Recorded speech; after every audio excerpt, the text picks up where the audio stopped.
영광의 복음을 가진 자의 삶이라고 했습니다. 조금 설명을 붙이자면 복음의 효능을 얘기하는 겁니다. 오늘 본문에서 바울이 확신하고 있는 영광은 생명을 살리는 복음의 영광입니다.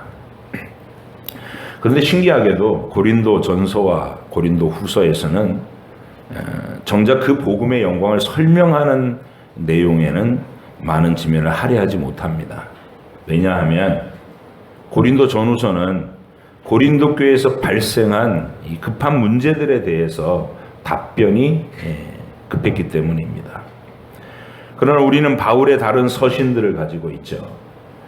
바울은 로마서와 에베소서와 갈라디아서 등에서 복음이 얼마나 영광스러운 것이냐라는 것을 논리적으로 그리고 강력하게 설명해 줍니다. 복음의 가장 중요한 기본 전제는 전능하신 하나님이 죄인인 나에 대하여 진노하고 계셨다는 사실입니다. 이것은 보통 두려운 일이 아니죠. 나한테 아무런 힘도 발휘할 수 없는 시시한 인물이 나한테 화가 나 있다면 그건 하나도 공포를 부를 일이 아닙니다. 공포스러울 일이 아니죠. 집값에 화내면 어쩔 건데 그렇게 무시할 수 있습니다. 하지만 전능하신 하나님이 나의 불경건함과 무지함과 배은망덕함과 거짓됨과 게으름과 자기중심적인 것과 교만함과 경거망동함과 의심함과 무례함과 불성실함과 변덕스러움과 음란함과 사치함과 사악함과 기타 등등 끝도 없는 나의 내면의 죄의 정체성, 나의 생각과 말과 행동의 모든 본질을 꿰뚫어 보시면서 진노하고 계시다면 그것은 식은땀이 나는 정도가 아닌 공포와 절망 그 자체가 되는 것입니다. 더 암담한 것은 그 무엇으로도 그분의 진노를 누그러뜨릴 방법이 우리에겐 없다는 사실입니다. 돈을 바쳐도 안 되고 금과 은이 다 내 것이라고 주장하시고 우주와 만물이 다 나의 것이다, 내가 창조했다 그러시는 분 앞에 우리가 뭘 바쳐서 이 문제를 해결하겠느냐고요. 선행을 해도 마음속 동기까지 다 읽고 계셔서 그분을 도무지 감동시킬 수가 없고, 도를 닦고 고행을 하고 종교적인 노력을 해도 그분이 원하시는 방향이 아니고, 심지어 도망쳐 숨을 곳도 없고 도망칠 방법도 없습니다. 그 어디에 숨어 있어도 그냥 고스란히 그 맹렬한 노여움을 직면할 수밖에 없었던 것이 우리의 처지였습니다. 그런데 그런 하나님께서 긍휼과 은혜를 입히시기로 정하신 사람, 택하신 사람들이 있다는 희망의 소식이 복음입니다. 하나님은 은혜 주실 사람들을 미리 택하시고 그들을 자신의 진노의 심판에서 그들은 면제해 주시기 위해서 일련의 조치를 취하셨습니다. 영원하신 하나님의 아들을 사람으로 땅에 보내시고 우리를 조건 없이 용서하실 수 있도록 그를 희생제물로 삼아서 십자가 위에다 매달아 놓고 우리에게 쏟으실 진노를 그에게 다 쏟아 부으셨습니다. 그 희생의 값으로 조건 없이 저와 여러분을 용서하신다는 귀하고 값진 소식이 바로 복음입니다. 교회에서만 들을 수 있는 유일한 소식입니다. 로마서 3장 20절로 24절에서 사도 바울이 이렇게 말합니다. 그러므로 율법의 행위로 그의 앞에 의롭다 하심을 얻을 육체가 없나니 도덕적인 노력으로 의롭게 될 수 없다는 겁니다. 율법으로는 죄를 깨달을 뿐이니라. 이제는 율법 외에 하나님의 한 의가 나타났으니 율법과 선지자들에게 증거를 받은 것이라. 곧 예수 그리스도를 믿음으로 말미암아 모든 믿는 자에게 미치는 하나님의 의인이 차별이 없느니라. 모든 사람이 죄를 범하였음에 하나님의 영광에 이르지 못하더니 그리스도 예수 안에 있는 속량으로 말미암아 하나님의 은혜로 값없이 의롭다 하심을 얻은 자 되었느니라. 이것이 복음의 선언입니다. 이 구절만 보면 얼핏 나와는 상관없는 일반적인 서술로만 들릴 수도 있습니다. 그러나 여러분 개인에게 나에게 구체적으로 적용된 내 구원의 복음도 분명히 표현되어 있습니다. 에베소서 2장 1절로 9절입니다. 같이 읽으시겠습니다. 그는 허물과 죄로 죽었던 너희를 살리셨도다. 그때 너희는 그 가운데서 행하여 이 세상 풍조를 따르고 공중의 권세 잡은 자를 따랐으니 곧 지금 불순종의 아들들 가운데 역사하는 영이라.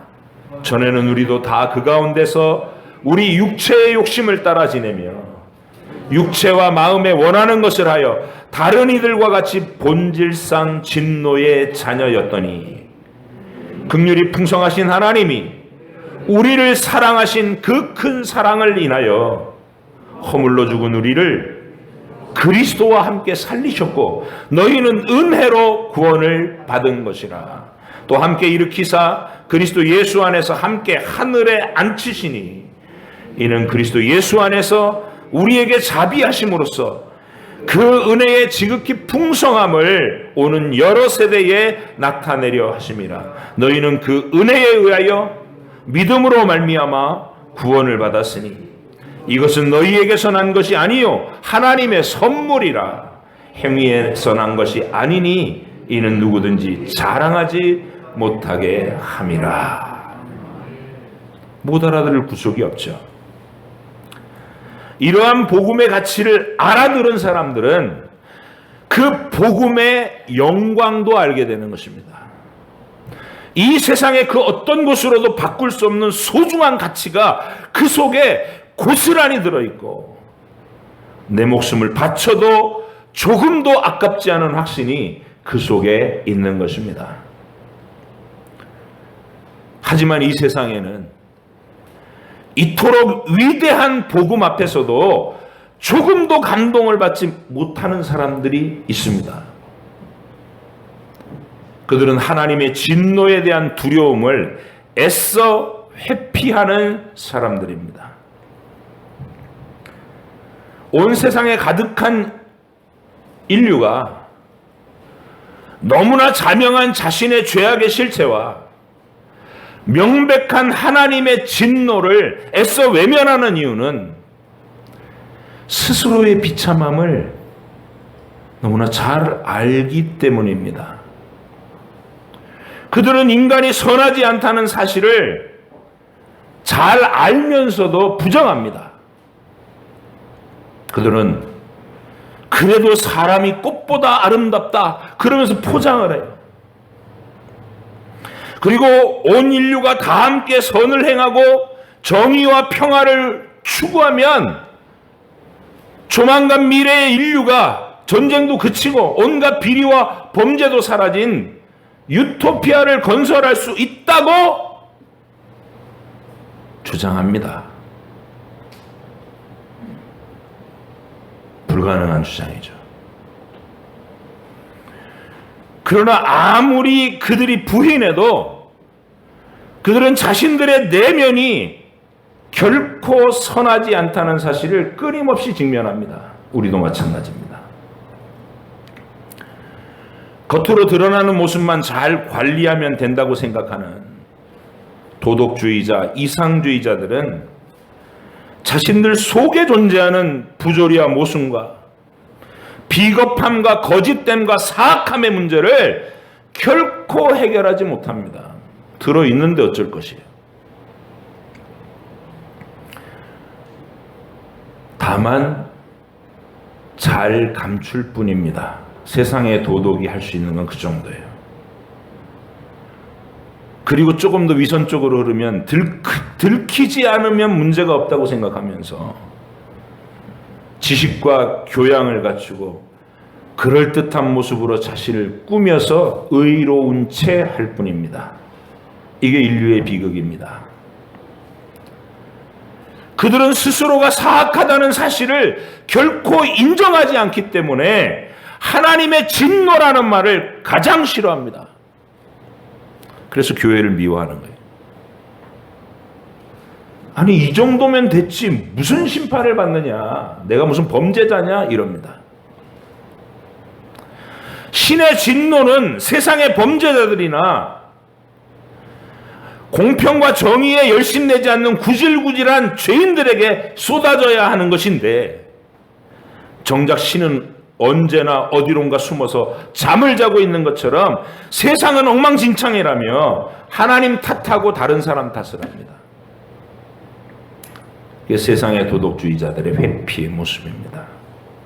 그러면서 그들은 신은 없는 거라고 부정을 하거나 있다고 해도 자기 역할도 못하는 무능한 신이라고 조롱을 합니다.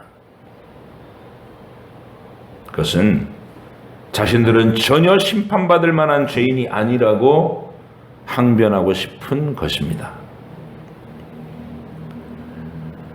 스스로의 내면에 가득한 죄의 성향들을 솔직하게 시인하는 사람들은 오직 하나님의 택하심을 받고 성령으로 거듭나게 하신 사람들만이 할 수 있는 일입니다. 기적적인 일이에요. 게다가 그 비참한 죄의 문제를 오직 하나님께서 제시하신 예수 그리스도의 대속의 죽음과 부활의 소망으로밖에는 해결할 수 없다는 이 고백, 이 믿음의 고백은 영생을 주시기로 정하신 하나님께서 택하신 사람들만이 도달할 수 있는 영광의 지점인 것입니다. 여러분들이 바로 그 주인공들이신 줄 믿습니다. 하나님께서 택하시고 성령으로 거듭나게 하셔서 예수님의 대속의 은혜, 보혈의 피를 의지할 수 있게 된 사람은 하나님께서 무지와 교만의 어두움을 거두어 주신 사람들 뿐입니다. 바울은 위대한 예수님의 구원을 받아들이지 못하는 사람들의 정체를 오늘 본문 3절로 4절에서 이렇게 드러냅니다. 고린도후서 오늘 본문 3절로 4절. 만일 우리의 복음이 가리였으면 망하는 자들에게 가리어진 것이라.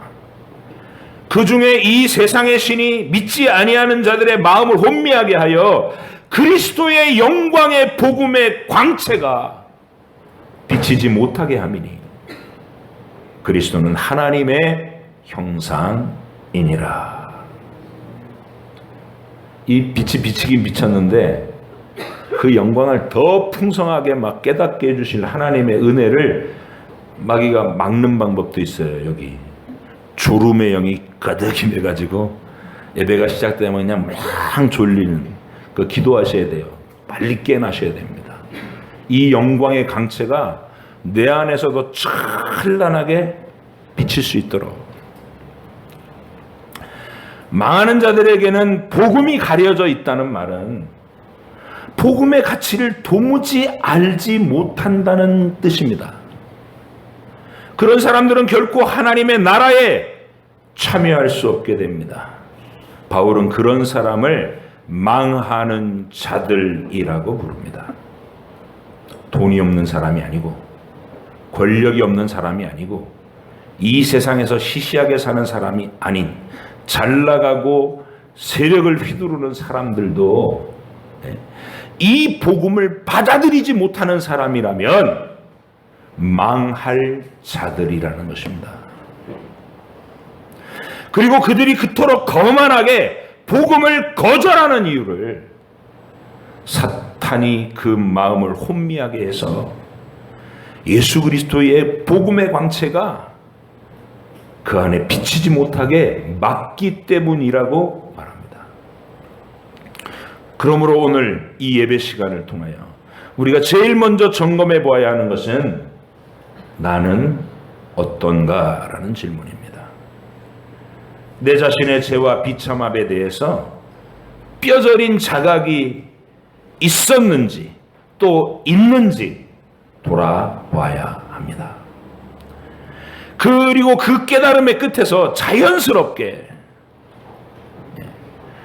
내 노력으로 해결할 수 없는 이 일을 위해 하나님이 아들을 희생제물로 내어주시고 우리를 용서하실 강력하고 영원한 근거를 만드시려 했다는 그 무한한 사랑, 그리고 그 아버지의 뜻에 죽기까지 복종하시면서 우리를 위해 아낌없이 자신의 생명을 내어주신 아들 예수 그리스도의 복종하신 사랑, 그리고 이 진리를 우리에게 적용시키셔서 나의 죽은 영적 생명을 살려내시고 이 복음에 접촉되게 하시고 알아듣고 반응하게 해주시는 성령 하나님의 일하심을 내가 진실로 믿었냐, 믿고 있느냐 점검하셔야 합니다.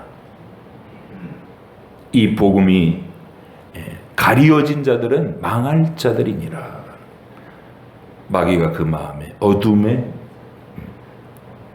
덮개를 덮어서 빛을 비추지 못하게 하죠. 말합니다. 오늘 본문은 이러한 복음의 가치와 영광을 깨달은 사람에게만 감동을 줄 수 있는 내용입니다. 여러분이 이 복음의 영광, 이 복음의 위대함을 모르는 사람이면 오늘 고린도후서 4장을 100번을 읽어도 1000번을 읽어도 감동받을 수 없어요. 그러나 복음의 영광을 아는 사람들은 한 절 한 절이 보배로운 고백입니다. 여러분에게 그 감격이 전달될 수 있기를 간절히 바랍니다. 가장 두려운 심판의 공포를 경험해보고 내가 죄인이구나, 이 문제를 해결할 곳이 없구나, 그 절망에 몸부림쳐 본 사람들은 예수님의 십자가에서의 희생과 부활의 소망으로 한 줄기 빛을 얻은 진실한 믿음의 사람, 절박한 구도자들에게는 오늘 말씀이 한 구절 한 구절 다 지극히 큰 감동으로 다가올 것입니다. 그래야만 합니다. 왜냐하면 바울은 오늘 본문에서 그 위대한 복음이 우리의 인생에서 어떤 효능을 나타내는지를 하나하나 밝혀주고 있기 때문입니다. 그러한 영광의 복음이 우리 안에서, 우리 삶에서 만들어내는 첫 번째 효능은 낙심하지 않는 담대함과 확신입니다. 1절을 보시죠. 같이 시작. 그러므로 우리가 이 직분을 받아 긍휼하심을 입은 대로 낙심하지 아니하고, 그럽니다. 낙심하지 않는다는 말은 형통할 때 쓰는 말이 아니에요. 평안할 때 쓰는 말이 아니고 배부를 때 쓰는 말도 아닙니다. 낙심하지 않는다는 말은 어떤 위기의 상황 속에서도, 어떤 힘든 상황 속에서도 라는 전제가 깔린 말입니다. 복음의 영광을 아는 사람이라면 아들 예수님의 희생을 통해, 성령님의 거듭나게 하심을 통해 영원하신 아버지와 진노를 거두신 그 아버지와 관계가 회복된 사람에게는, 그 복음의 영광을 아는 사람들에게는 이 낙심하지 않는 강력함이 효능으로 주어진다 그 말입니다. 남들보다 돈이 없어도 주눅들지 않고 하루하루 필요한 것들을 채우시며 내 삶을 완벽하게 책임지실 하나님을 실제적으로 의지하고 항상 담대할 수 있습니다. 억울한 일을 당하고 을의 입장에서 갑질을 겪어도 절망하지 않고 내 원통함을 풀어주실 그 하나님을 의지하면서 인내할 수 있습니다. 낙심하지 아니하고. 우리는 불사의 능력을 이미 가진 자로서, 아멘. 나는 부활이요 생명이니 나를 믿는 자는 죽어도 살겠고 무릇 살아서 나를 믿는 자는 영원히 죽지 아니하리니 네가 이것을 믿느냐? 아멘. 우리 그렇게 대답한 사람들입니다. 불사의 능력을 이미 받은 자로서 담대함으로 인생이라는 불기둥 속에서도 살아남고 창이란 물에 휩쓸려도 망하지 않을 확신을 가지고 매일매일을 살아갈 수 있는 것이 신자입니다. 그렇게 되어야 마땅합니다. 그것이 복음의 영광입니다. 하나님 돈을 주셔야 제가 웃지요. 그건 돈을 섬기는 사람이고요. 하나님 승진이 돼야 제가 웃지요. 그건 세력의 신을 믿는 사람이고요. 복음의 영광을 아는 사람은 하나님이 우리를 어떤 형편 속에 놓아두셨어도 그 속에서 의미를 찾고 그 속에서 위로를 찾고 그 속에서 희망의 빛을 보고 그 속에서 담대하게 불굴의 의지로 뚫고 나가는 사람들이 되어야 마땅합니다. 이게 복음의 영광이라는 거예요. 자, 2절도 보시겠습니다. 시작. 이에 숨은 부끄러움의 일을 버리고 속임으로 행하지 아니하며 하나님의 말씀을 혼잡하게 하지 아니하고 오직 진리를 나타내므로 하나님 앞에서 각 사람의 양심에 대하여 스스로 추천하노라.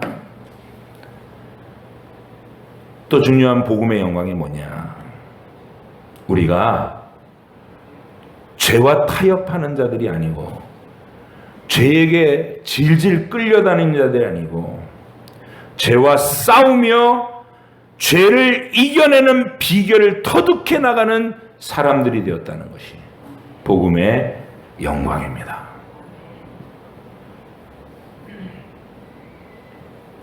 이런 말입니다. 우리는 드러내지 못할 부끄러운 일들을 다 버리며 간교한 행동도 하지 않고 하나님의 말씀을 삐뚤어지게 전하지도 않습니다.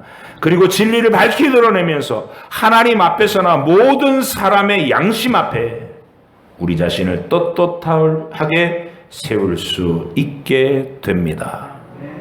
이 신자의 특징이라는 거예요. 복음의 영광을 가진 사람들은 변화된 삶을 살게 된다는 당당한 고백입니다. 복음서에서는 인생의 실패자들과 죄의 습관으로 인해 자신의 삶을 엉망으로 만들었던 죄인들과 병자들과 귀신 들린 사람들이 예수님을 만나고 변화되는 이야기로 가득합니다.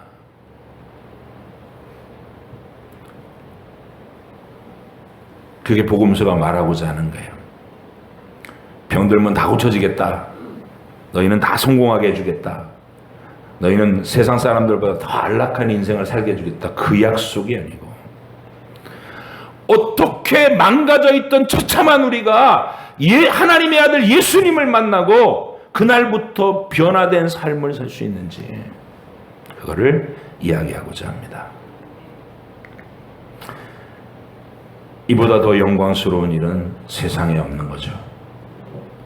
그 영광스러운 변화는 저와 여러분도 예수를 믿은 그 순간부터 자신의 인생에서 경험하도록 되어 있습니다.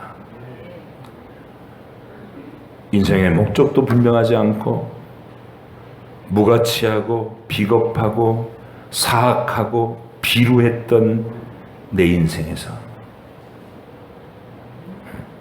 내가 예수님 안에서 얼마나 큰 은혜로 그 모든 죄와 허물을 덮고 가리고 씻어주셨는지를 알게 되면서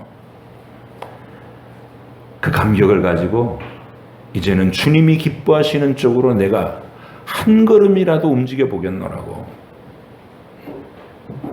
숨은 부끄러움의 일을 버리며 이렇게 얘기할 수 있는 사람이 되는 겁니다. 100개, 1000개 다 그러고 사는 거 아니야? 그러면서 그냥 마냥 저질러 내던 죄 속에 있던 내가 주님의 은혜를 감격스럽게 받고 나서 이런 나를 용서해 주시기 위해 십자가 위에서 죽으신 주님, 제가 죄를 지을 때마다 주님을 십자가에 못 박은 죄인이 접니다. 주께서 원하시는 그 거룩함으로 한 발자국이라도 옮기겠습니다. 그렇게 매일매일 결심하고 몸부림치는 사람, 그게 신자입니다. 3절과 4절은 서두에서 보셨고요.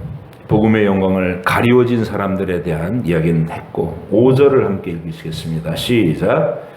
우리는 우리를 전파하는 것이 아니라 오직 그리스도 예수의 주 되신 것과 또 예수를 위하여 우리가 너희의 종된 것을 전파함이라. 여기에 무슨 복음의 효능이 들어있을까요?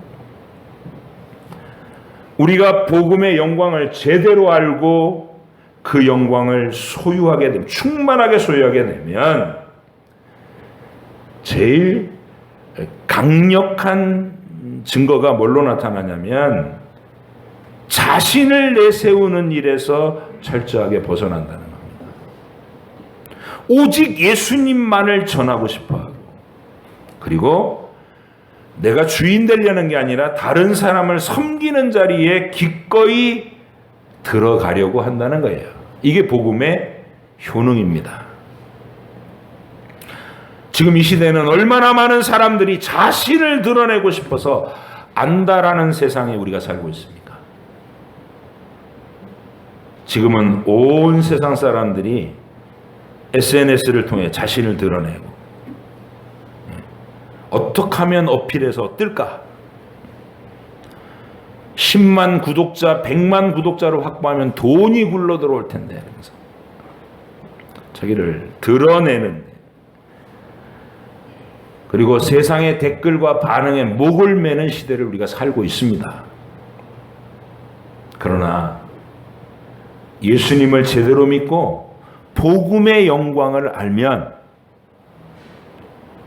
전혀 다른 모습을 드러낸다는 것이다. 나를 드러내는 일에 대해서는 관심이 적어지고 오직 예수님의 복음의 영광을 드러내는 일에 열심이고, 그리고 다른 사람을 도와주고 다른 사람을 빛내주고 다른 사람을 세워주는 일에 전념할 수 있게 된다는 것입니다. 열등감이나 자괴감을 느끼지 않고 타인을 칭찬하고 높여줄 수 있는 멋진 사람, 나대지 않으면서 다른 사람을 복되게 해주는 사람, 그게 자존감 높은 거죠.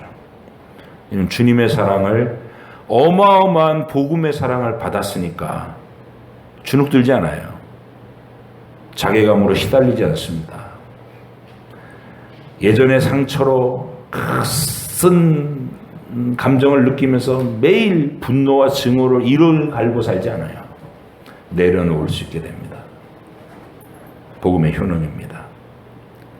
여유롭고 너그러운 사람이 될 수 있는 것, 그게 복음의 놀라운 효능입니다. 기억하시기 바랍니다. 6절을 보시겠습니다. 시작. 어두운 데에 빛이 빛이라 말씀하셨던 그 하나님께서 예수 그리스도의 얼굴에 있는 하나님의 영광을 아는 빛을 우리 마음에 비추셨느니라.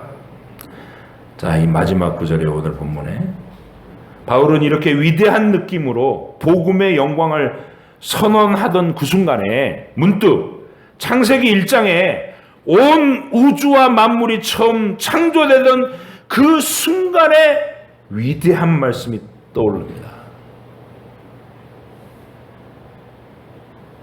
우리가 알고 있는 말씀이죠. 창세기 1장 1절로 4절. 목소리를 목에서 내지 말고 이 단전에서 끌어올려서 장엄하게 해야 됩니다. 이 선언을 읽을 때 시작. 태초에 하나님이 천지를 창조하시니라. 땅이 혼돈하고 공허하며 흑암이 깊음 위에 있고 하나님의 영은 수면 위에 운행하시니라.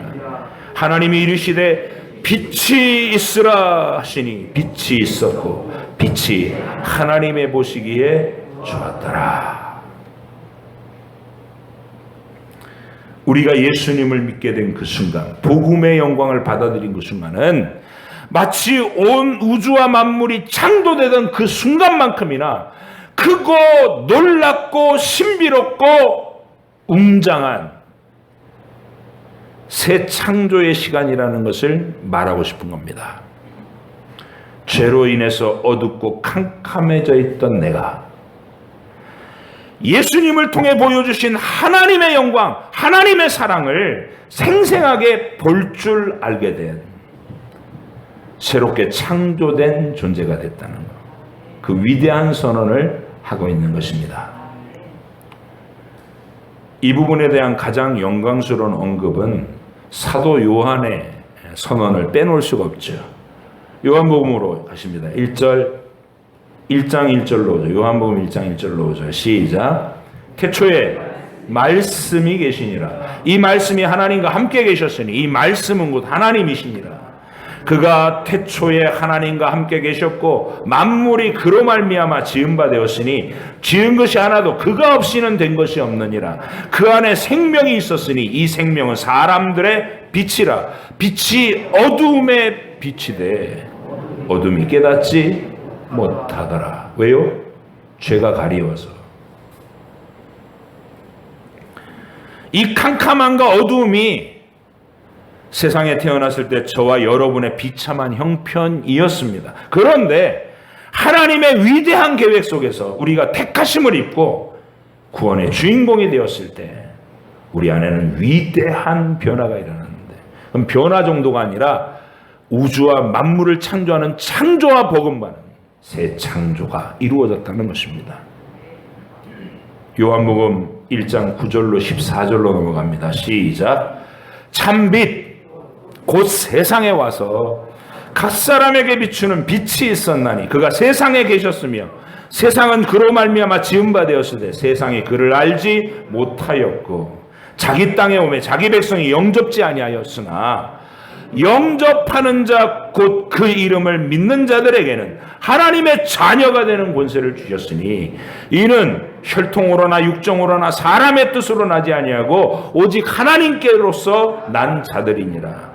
말씀이 육신이 되어 우리 가운데 거하시며 우리가 그의 영광을 보니 아버지의 독생자의 영광이요 은혜와 진리가 충만하더라. 아멘.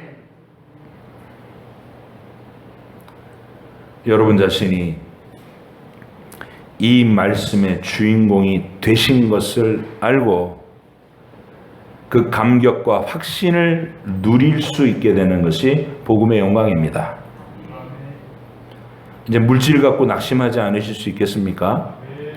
여러분의 삶의 자리에 수없이 일어나는 수많은 사건들, 매일매일 기도해야 될 상황들은 여러분들을 망하기 위한, 골탕 먹이기 위한 고난이 아니라 하나님이 여러분을 성숙하게 빚어내시기 위한 다 계획이 있으신 일들입니다. 신뢰하셔야 됩니다. 낙심하지 않는 1절의 비결, 그게 복음의 영광입니다. 그 복된 영광이 내 속에 들어와서 어떤 변화를 만들어냈는지 여러분도 감격스럽게 외칠 수 있기를 바랍니다. 바울이 말해주는 복음의 영광과 그 효능들을 앞으로도 계속해 나가겠지만 오늘 이 6절까지 해서 하나하나 기억하시면서 여러분도 바울처럼 어떤 상황 속에서도 낙심하지 않고 죄와 더불어 싸우며 거룩함을 연습하며 복음을 전파하며 오직 예수님의 영광만을 추구하고 다른 사람을 섬기는 일에 열심내는 그 하늘 백성의 거룩한 특징으로 매일매일 변화돼 가시기를 주의 이름으로 간절히 부탁드립니다.